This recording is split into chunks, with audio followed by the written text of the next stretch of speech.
gitu kan. Kalau emang ini jalan gua, tolong bantu gua ya. Terus kita cuma bertahan buat hidup aja gak sih? Betul. Dengan gua effort lebih, lu mau nggak ngorbanin waktu lu? Kan gak semua orang bisa menerima jelek kayak kita kan. Oke. Jadi gua nggak mau menciptakan diri gua untuk anak gua. Kenapa? Oke, selamat datang semuanya. Perkenalkan, nama gua Idam Aliat. Di mana gua adalah teman SMA Nadia. Iya, benar banget. Untuk sekarang kita masuk ke fase yang baru ya. Kita masuk ke fase umur 30. Di mana kita udah lama ketemu ya. Terakhir 2019.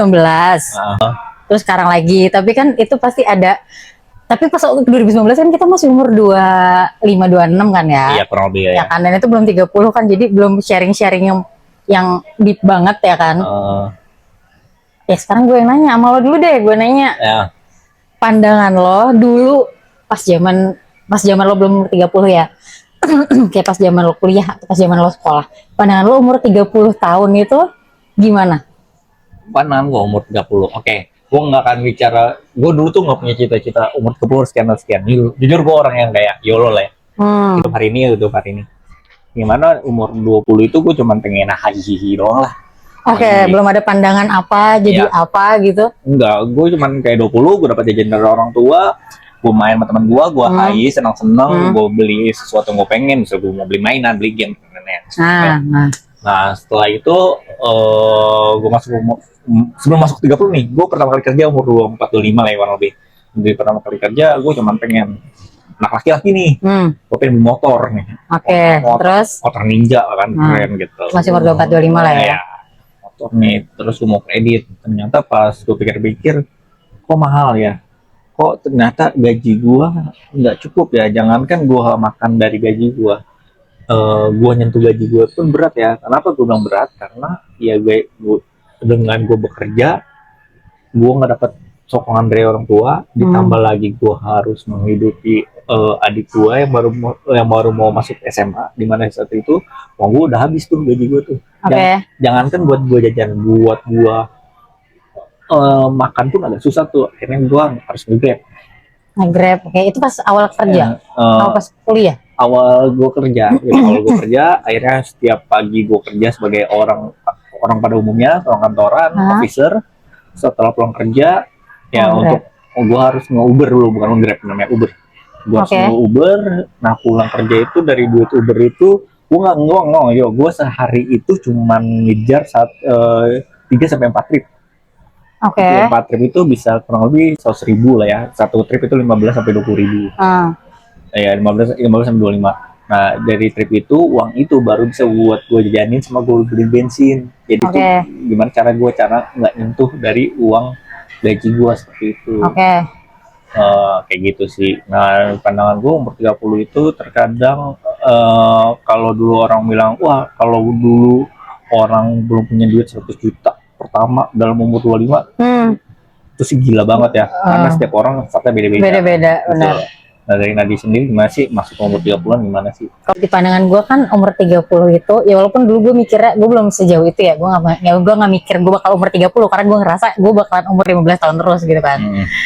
Tapi di pandangan gue umur 30 itu ya kayak orang tua kita aja, umur 30 udah bisa punya mobil, udah punya rumah, udah punya macam-macam yang diinginkan gitu. Apalagi kan posisinya dulu pandangan gue adalah zaman dulu kan belum ada yang namanya mobil kredit, right? Pasti kan cash. Jadi gue mikirnya umur 30 tuh pasti kita udah punya uang banyak nih buat beli gitu. Ya kan? Tapi kan pada kenyataannya ternyata buat kayak kan orang yang tadi lu bilang startnya beda-beda. Ada yang mungkin di umur 25 udah punya 100 juta pertama karena ada sokongan dari orang tua, privilege dan lain-lain ya kan. Nah, sedangkan kan kalau gue posisi udah nggak punya bokap, otomatis nggak ada provider gitu kan. Berarti kan gue harus berusaha sendiri kayak gitu kan. Dan untuk umur 25 itu saat itu gue belum mendapatkan 100 juta pertama. Bahkan pas udah menginjak umur 30, umur 29 itu gue sempat nabung, itu pun bertahun-tahun, dan itu pun cuman mobil second yang harganya juga nggak sampai 50 juta. Jadi kayak ternyata umur 30 itu tidak sesuai ekspektasi di kepala gue, karena kan yang tadi lo bilang kayak tadi ya, kita dibayarin segala rupa sama orang tua ya kan. Pas lulus kuliah mau nggak mau kita harus Ngidupin diri sendiri. Ngidupin diri sendiri. Ya.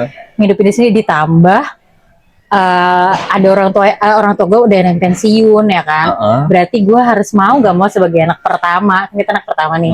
Sebagai anak pertama itu kita harus membantu gitu kan. Jadi untuk bisa menabung atau apa gitu, kalau buat gue sih ternyata tidak sesuai ekspektasi yang ada di pikiran gue dulu.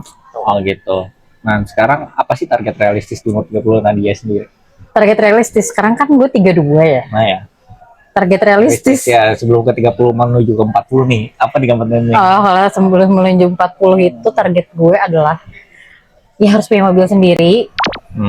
Baru tapi cash. Terus harus punya rumah kalau gue, tapi ya yang harus dikejar itu sih gimana caranya ya, kayak kita usaha, kayak misalnya kita udah punya kerjaan nih ya kan, kita udah punya kerjaan, terus gimana sih caranya kalau misalnya kita tuh nyari sampingan lain-lain, jadi kita bisa nabung, kayak bisa memilah-milah ini buat sehari-hari, ini buat nabung, ini buat ini, kayak gitu. Gitu ya kan. Kalau in this economy, kalau kata orang-orang ya kan, nggak bisa dong kita cuma kerjaan satu, right? Oh iya, right. Ya nggak? Right. Ya kan. Nah itu kan caranya berarti kita harus punya kerja sampingan yang lain. Selain itu ada lagi gak? Selain itu, yang waktu itu lo bilang sih financial apa? Aku lupa kan?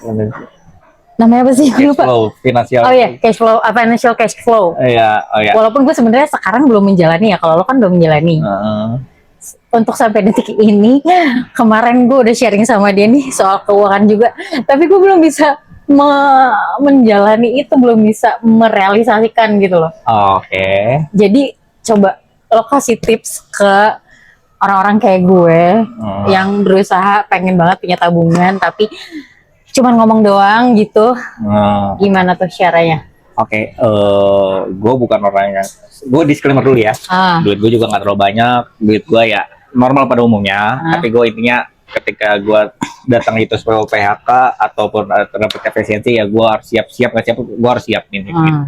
Dimana mungkin semua orang punya skill untuk mencari uang, kita sangat setuju. Mau dari dia itu freelance, maupun dia kerja sebagai officer, maupun dia punya bisnis dan lain, apapun itu, it is what it is gitu. Semua orang bisa cari duit, tapi semua orang belum tentu bisa memanage uang. Iya benar banget. Nah, cara memanage uang itu adalah, memanage uang dan mencari uang itu adalah dua skill yang berbeda. Dimana cara mendapatkan skill uang kita punya banyak caranya. Ya kita menjual skill kita menjual barang kita dan lain. Tapi untuk mengelola resource yang kita punya, kita harus dulu pertama yang kami disiplin. Apa itu disiplin? Jadi katakanlah banyak ada uang masuk nih, katakanlah 5 juta lah ya, kita mau ambil 5 juta. 5 juta masuk, berapa sih kebutuhan kita nih? Kita harus tahu, paham dulu diri kita, berapa sih kebutuhan kita. Oh, katakan kebutuhan kita buat makan sehari 50.000. Kita kalikan 30 hari. Berarti kurang lebih berapa? 1.500.000. Berarti sisa 3.500.000. Oke. Dalam 3.500.000, katakan kita kerja di luar kota. Kita nggak punya tempat tinggal dong, berarti rata-rata kos berapa paling mahal? 1 juta ya, 1 juta, berarti sisa 2.500.000.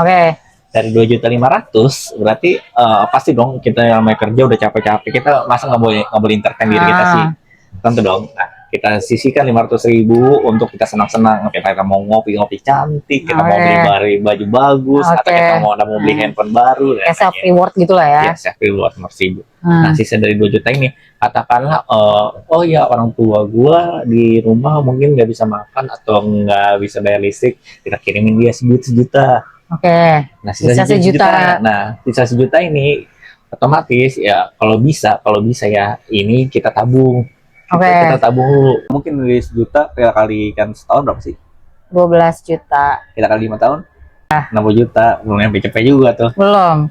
Lama banget kan, gila. Lama banget kan. Jangan kan beli rumah, mana ada harga rumah dulu. Mana ada anjir, yang zaman dulu. Ya enggak hanya kan. Nah, otomatis sih ya kembali lagi kita harus ngapain? Update skill. Buat tambahan gitu ya. Tambahan, entah bisa bicara kenaikan gaji atau apa. Yang kedua nyari uang sampingan, atau kita nge-Gojek, nge-Grab dan lain-lain ya, jadi kerja online kayak gitu. Lalu bisa jadi kita buka bisnis kecil-kecilan, buka nasi uduk di depan rumah, apa yang tidak menyita waktu. Ya pokoknya menghasilkan uang aja. Iya kayak gitu. Nah berarti kan ada kenaikan income nih. Biasanya orang kalau udah punya kenaikan income bisa ngapain sih? Biasanya nambah gaya hidup gak sih? Iya. Tapi kalau bisa jangan ya. Ya sebenarnya nggak apa-apa. Tapi dengan cara yang sehat. Misalnya kenaikan income lu, kita nggak bicara gaji. Kita nggak bicara kenaikan income, katakan naik 20%. Lo pasti mau senang-senang dong. Kita naikin deh 10%. Misalnya kita tadi keluar duit terus 1.500.000 untuk operasional, kita naikin 150.000. Oke dong. Oke dong. Atau 150.000 kita masukin ke dana entertain kali. Bisa, boleh dong. Ya kembali lagi, intinya dengan kenaikan income kita harus, kalau bisa kenaikan income-nya signifikan, naiknya 10 sampai 20%, tapi peningkatan gaya hidup cuma naik 5%, 10%. Jadi intinya kenaikan gaya hidup tuh lebih kecil pada kenaikan income kita. Kayak gitu. Finansial dari Nadia sendiri umur 30 itu apa sih yang berubah secara emosi, secara fisik, secara lain-lain?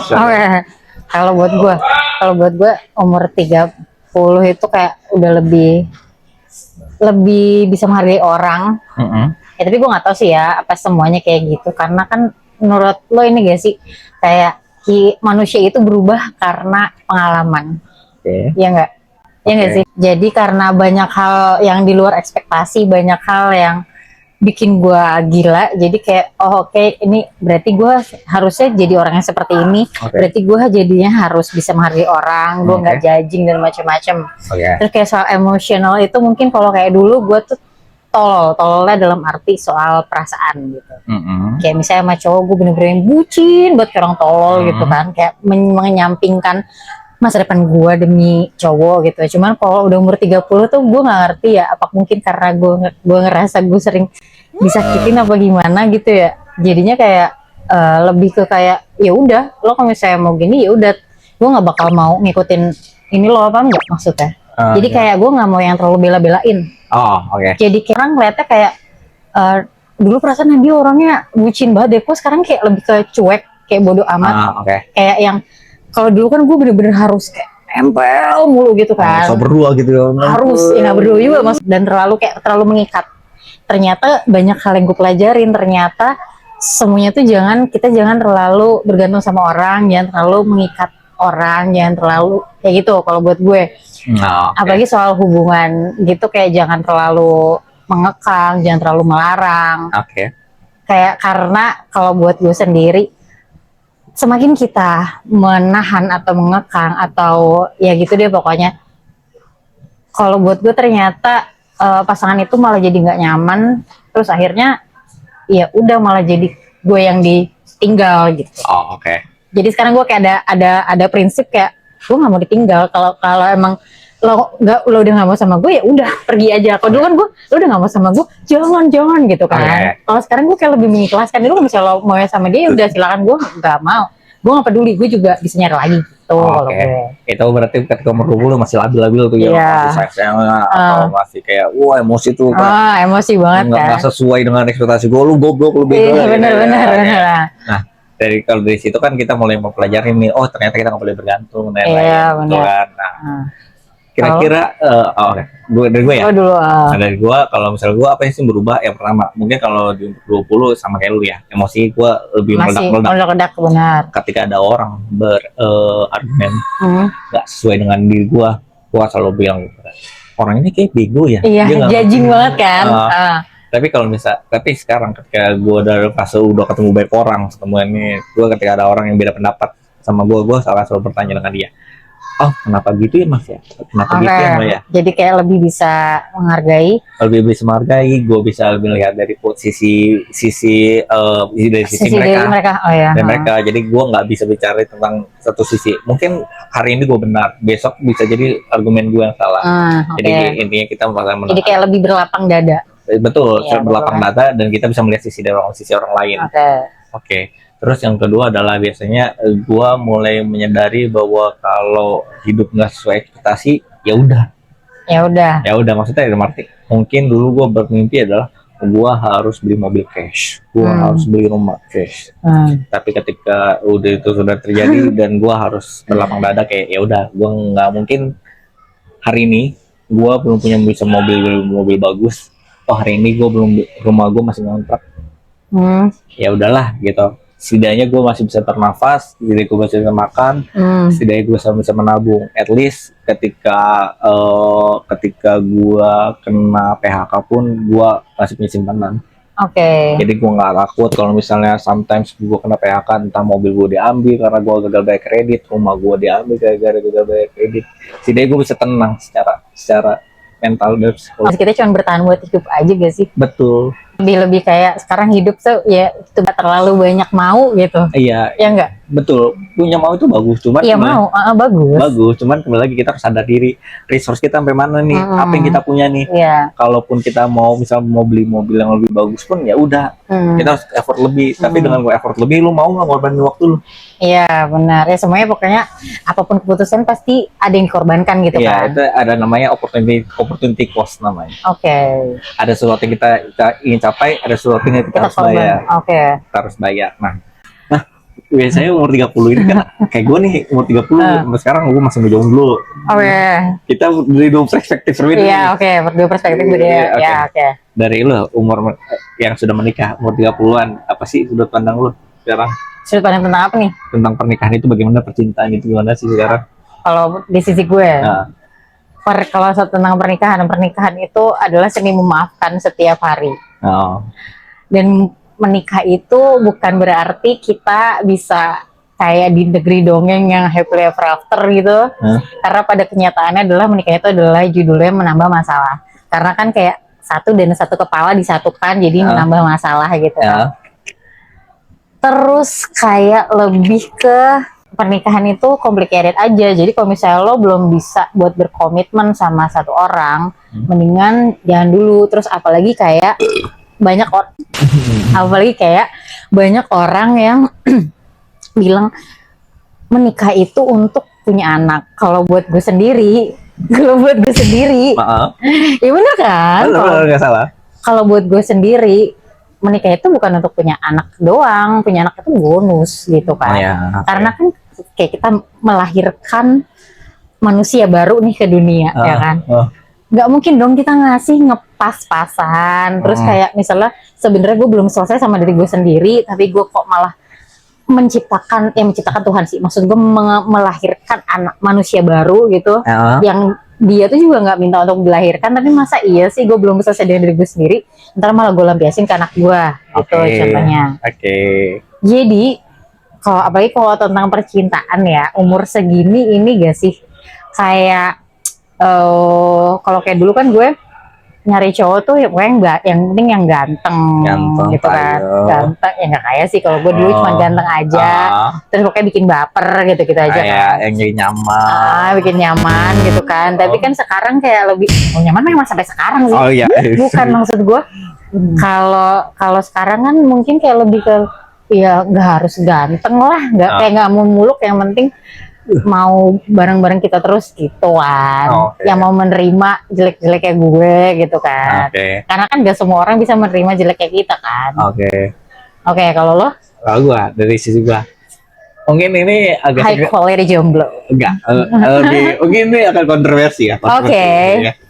Gue cuma berpandang adalah kalau gue masih miskin, jangan nikah dulu. Iya. Kenapa? Gue bilang karena gue adalah produk dari gue dari produk orang tua gue tidak menyalahkan, ini gue disclaimer dulu, gue tidak menyalahkan orang tua gue tidak menyalahkan lingkungan gue hidup di lingkungan yang keluarganya cukup aja ya, gue bisa sekolah, gue bisa kuliah di tempat yang main bagus dan lain. Cuma ketika gue selesai kuliah, gue menjadi seorang sandwich generation. Jadi gue berpikir adalah kalau emang gue masih pas doang, nggak berlebih, gue nggak mau, gue ntar dulu deh nikah itu bonus. Kenapa gue bilang gitu? Karena gue takut akan menciptakan diri gue yang baru lagi nantinya. Maksudnya? Gue akan menciptakan sandwich generation untuk generasi gue seterusnya gue. Oke, gitu. Paham. Jadi gue nggak mau menciptakan diri gue untuk anak gue. Kenapa seperti itu?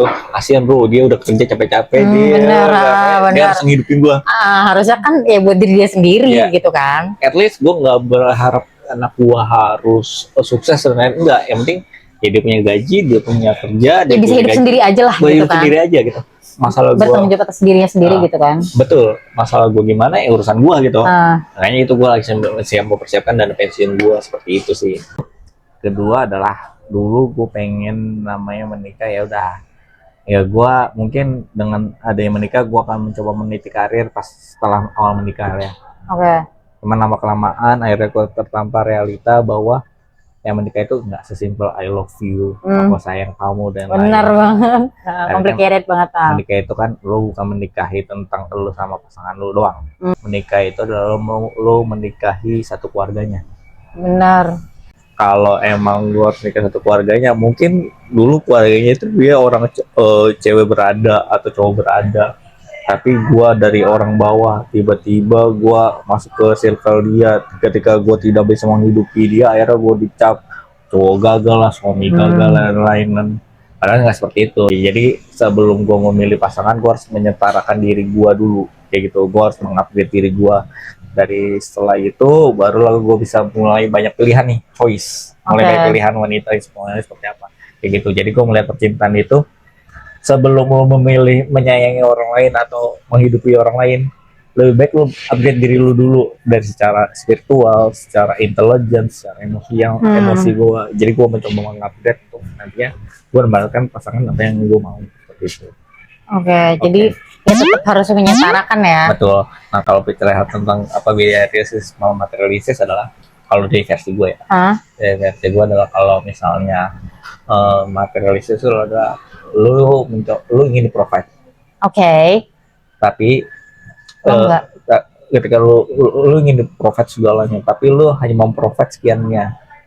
Memprovide maksudnya feedback, ngasih feedback ke cowoknya. Betul ya, gitu. ngasih feedback ke cowoknya. Misalnya lu pengen provide, lu pengen rumah 2M, pengen mobil yang baru dan lain, tapi lu hanya mau provide, ya udah aku masakin kamu aja.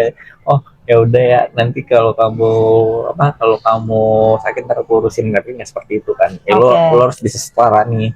Kalau emang lu pengen punya rumah yang besar, mobil yang bagus, lu harus provide dia, kayak lu bantu bisnisnya dia, lu kasih masukan tentang bisnisnya dia. Ya support lah ya. Ya intinya support apa dalam hal apapun. Jadi itu yang beda realistis sama materialistis. Materialistis hanya bisa menerima, tapi tidak bisa memberikan masukan. Tapi kalau realistis adalah ya lu mau itu terjadi, ya lu bantu lah, lu support seperti itu. Nah, itu dari versi gue pas penerimaan. Nah, buat lu nih yang terakhir nih, kira-kira dari lu masalah dari umur 20 masuk ke umur 30 secara religius atau spiritual ada yang berubah nggak sih? Berubah pasti. Berubahnya adalah pasti lebih takut kalau nggak jalan ibadah. Terus kalau soal doa, dulu gue doanya tuh detail ya, tapi gue bukan nggak pernah doain soal jodoh sih, gue doanya soal karir. Tapi kalau sekarang gue kayak lebih ke ya udahlah, Allah atas Allah aja nih mau bawa aku kemana. Gitu. Jadi kayak yang Allah ridoin aja gitu, walaupun sebenarnya yang gue rasain sekarang yang ternyata yang Allah ridoi itu nggak sesuai dengan mau gue ya. Tapi ya udah, akhirnya gue udah di part dimana ya udahlah, mungkin emang Allah masih menakdirkan gue untuk di sini begini seperti ini gitu kan. Berarti jadi yang salah apa doanya apa ekspektasi lu? Ekspektasi gue yang salah. Jadi kayak gitu, bukan ya, karena kan ya kita nggak tahu rencana Tuhan kayak gimana ya kan. Ya mungkin gue sekarang menjalani di sini gue nggak nyaman, tapi ya mungkin yang terbaik buat gue kayak gitu. Kalau gue secara spiritual ya, kalau gue secara spiritual ya apa sih, dulu kan gue pengen banget tuh punya, pokoknya umur 30 gue harus sambil manajer. Wah, gue harus punya mobil muluk banget deh pokoknya. Gitu. Tapi kalau sekarang lebih ya gue cuma melihat orang rumah, bokap gue sebagai menua. Gue juga sekarang lagi ya di indis ekonomi sedang guncang-guncangnya. Gue cuma berdoa kepada yang di atas bahwa ya gue emang tidak serajin itu. Gue cuma berdoa gitu kan, kalau emang ini jalan gue, tolong bantu gue ya. Kalau ini bukan jalan gue, tolong kasih tahu ya, tolong stop gue ya, biar gue bisa berhenti. Itu aja sih. Dan gue juga paling penting banget adalah gue pengen ya at least ya mungkin ya agak sedikit menampar, kalaupun emang suatu saat orang tua gue dipanggil, ya tolong dalam keadaan baik-baik aja. Oke. Gitu sih. Kok agak sedih ya. Ya gitu. Ya semua orang akan terulang kan. Iya, tapi kan gimana ya? Apalagi kita makin tua, orang tua kita juga makin tua kan. Gitu. Iya. Nah, dari sini kesimpulan apa aja sih secara karir, secara spiritual, secara kesehatan, apa sih yang lo rasakan dari umur 20 dari fase transisi dari umur 20 ke 30? Transisinya banyak, jadi kayak lebih matang aja gak sih? Kayak kalau gue kayak lebih ke logika. Dulu kan gue bener-bener mengutamakan perasaan. Oh gitu. Tapi sekarang gue mungkin kayak lebih mikir logika, dan gue sekarang mengutamakan buat kebahagiaan gue sendiri, karena katanya kan kita gimana bisa bahagiain orang kalau diri kita sendiri kita belum bahagia gitu. Oke. Kayak gitu kalau gue. Kalau lo? Kalau gue yang gue umur 20 adalah dulu 20 adalah ketika gue harus lebih baik kepada orang lain. Gue selalu berpikir seperti itu. Oke. Orang lain itu bodoh, gue itu pintar. Orang lain itu Ya bagus. Iya. Tapi di umur 30-an akhirnya gue bisa sadar kalau nggak semua orang itu bodoh, nggak semua orang itu cerdas. Iya benar. Itu memiliki sudut pandangnya. Sudut pandang masing-masing, benar. Ya akhirnya gue harus mencoba mempelajari. Gue nggak bisa di diri gue sendiri, gue juga harus melihat bagaimana kalau gue jadi orang lain, bagaimana kalau gue di posisi itu, dan bagaimana gue harus bisa keluar dari masalah yang terjadi sekarang. Itu sih yang gue pelajari. Oke, itu aja dari kita. Itu aja, dadah. Thank you.